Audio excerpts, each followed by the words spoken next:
अरे बिंदु, आज घर में बहुत काम है। आज तुझे स्कूल जाने की जरूरत नहीं है। लेकिन दादी, आज तो स्कूल में मेरा टेस्ट है। अरे एक दिन स्कूल नहीं जाएगी तो ऐसी कौन सी तेरी कलेक्टर की पढ़ाई छूट जाएगी। वैसे भी मैं देख रही हूँ आजकल तो बड़ी ढीठ हो गई है।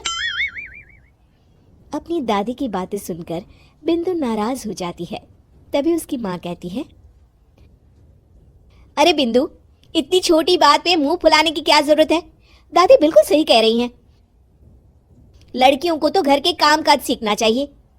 अरे बहू, रमेश के लाड़ प्यार ने इसे बिगाड़ रखा है।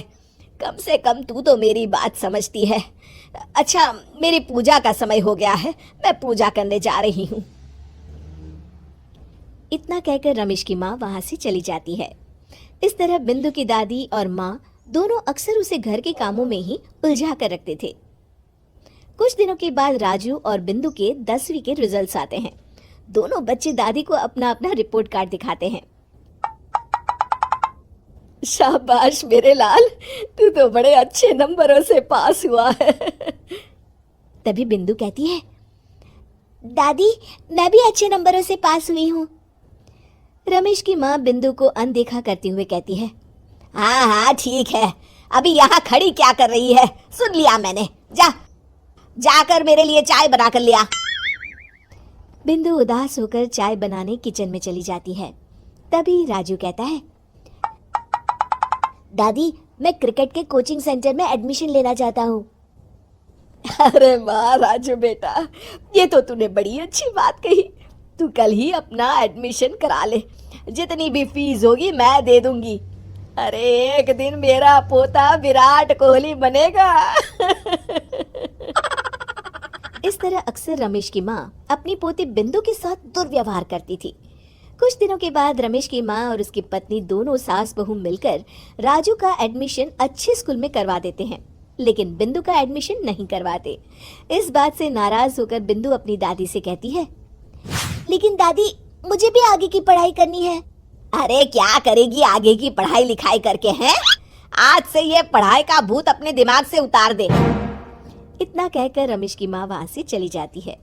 उस दिन के बाद से बिंदु की पढ़ाई हमेशा के लिए छूट जाती है और उसकी दादी उससे घर के सारे काम करवाना शुरू कर देती है। इस तरह उसका सारा दिन घर के कामों में ही बीत जाता था। कुछ दिन बीत जाते हैं और एक दिन रमेश छुट्टियों पर घर आता है। बिंदु को घर के काम करते हुए देख उससे कहता है, अरे बिंदु बेटा, तुम स्कूल नहीं गई? पिताजी, दादी ने मेरा एडमिशन कराने से मना कर दिया है। वे कहती हैं घर पे रहकर घर के काम करना सीख। अपनी माँ का ये बर्ताव देख रमेश को बहुत गुस्सा आता है और वो अपनी माँ से कहता है, माँ ये तुमने क्या किया? आगे की पढ़ाई के लिए स्कूल में बिंदु का एडमिशन क्यों नहीं करवाया? अरे बेटा, लड़की जात है, ज्यादा पढ़ लिख कर क्या करेगी। वैसे भी शादी के बाद तो इसे घर के ही काम करने हैं ना। तुम किस जमाने में जी रही हो माँ? अगर कल्पना चावला के घर वाले भी तुम्हारी सोच के होते तो क्या वो पूरी दुनिया में हिंदुस्तान का नाम रोशन कर पाती? इसका स्कूल छुड़वाकर तुम इसका भविष्य बर्बाद कर रही हो, लेकिन मेरे रहते ऐसा नहीं होगा। बिंदु बेटा, कल ही तुम्हारा एक अच्छे स्कूल में एडमिशन करा दूंगा। तुम जितना चाहे उतना पढ़ो। मेरे होते हुए तुम्हें किसी बात की चिंता करने की जरूरत नहीं है। अपने पिता से हौसला पाकर बिंदु खुश हो जाती है और कहती है, जी पापा, मैं खूब मन लगाकर पढ़ाई करूंगी और बड़ी होकर डॉक्टर बनूंगी। ये हुई ना बात, शाबाश मेरी बेटी। शिक्षा, लड़का हो या लड़की, हमें दोनों को आगे बढ़ने का मौका देना चाहिए।